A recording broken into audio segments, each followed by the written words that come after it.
We heard football head coach Mike Clark with the Eagles coming off the bye, and this year, not only did you hit your bye week off a victory, actually an 8-game win streak, but compared to last year, you hit the bye not only off a loss to Stevenson, but then you had to prepare for 2 straight weeks thinking you were going to play and never did because of the hurricane. So how much better has that been for the team, to hit the bye week and get to rest up coming off a win? Well, I think anytime you win with a bye week to back it up, I always tell people you win twice, so that can be a long 2 weeks coming off a loss. And as you and I talked after the game when we played against Southern Virginia, there was a part of me that wanted to play Wednesday, just with some of the momentum that we had, the energy that the kids kind of had. But we knew what we had. I thought we put a good plan together. We didn't get ahead of ourselves. I mean, we took a day and really worked on spring ball type stuff, just fundamentals we had to improve. And generally, we spent 2 days working for Hampton-Sydney last week. So, my hope is we're ahead of that game. I think Hampton-Sydney's always been a big game around here. I can still remember many years ago, when I got here, asking the people who your big rival was, and they said, "Oh, our rival was Hampton-Sydney," and I kind of nodded my head, not knowing a lot about Bridgewater, and went and looked at a press guide, and their record against Hampton-Sydney was 3-48. I remember telling Phil Stone at the time, we either better be ready to change some things, or we need to change who our rival is going to be. And it's been a good game. Certainly in my time here, it's I don't know what it is. It's probably about a 50-50 split. We've each had our runs, but for our purposes right now, I mean, we need to continue momentum, and we get to control that. We're going to play a team that has some really great weapons on the offensive side of the ball that have produced for them, but they've also turned the ball over too many times and made their defense play against 2 offenses that, this put them where their record isn't where they need to be, but they're certainly they're a dangerous team that I think our kids recognize. This is what this team could be and could become, and we have to be ready to go down there and play out of the gate.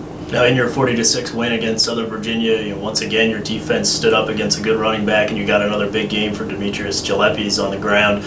Really, the talent of running back in this conference is pretty incredible. Last year, I think there were 3 returning all-region players, and then Brian Mann from Ferrum comes in, and now this year another one where you had to face Akiva Wedge, from SVU, who was a first-team all-conference player in a different conference last year. So, one, how is that, gauntlet been to prepare your defense? And then I guess the second part of the question, where does Demetrius rank among these top running backs in the conference now? Well, I wouldn't trade him. He certainly made plays for us, and I think anytime you've got somebody at the running back position that will make the first guy miss, and Demetrius does. He's also a guy that's worked so hard from a strength and conditioning perspective that he's kind of developed that second gear, that if he gets to the second level and the first guy misses him, the other people are going to chase him. So I'm not in the mode for trading. You're right. There's a lot of good running backs. Hampton-Sydney has a very good running back. So I think it's football 101. I think you can start in the 7th grade. You can go through the NFL. People that have the ability, that they have that one guy behind the quarterback that you can hand the ball and make you smart. And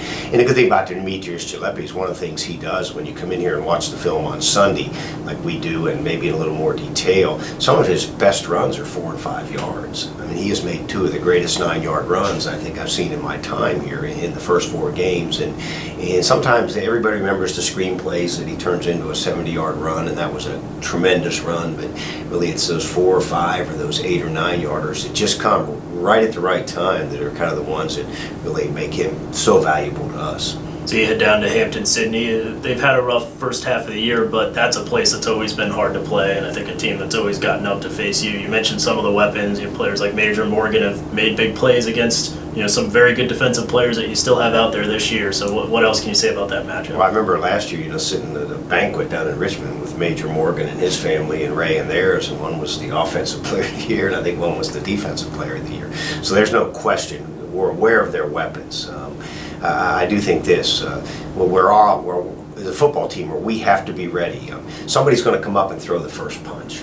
And what's happened to us in the first 4 games, and don't get me wrong, I'll take the problems that come with being up at the half, but we're going to have to be ready for somebody that is geared up, ready to go, and comes out and hits you right in the jaw right at the start of the game. And how this team responds is going to be very important. So we're trying to prepare our kids for that. I think we have to anticipate going down to play Hampton-Sydney on the road in their homecoming game. This is probably one of those games where I'm sure Marty, who's been there a long time, says, hey, we need to dig our heels in the ground to make a stand. I remember 2 years ago taking a team down there that was undefeated, that was playing a 1-3 Hampton-Sydney team that fell behind 16-0 and never caught up. And so, I've showed those kids that. It's something we studied in detail on Monday.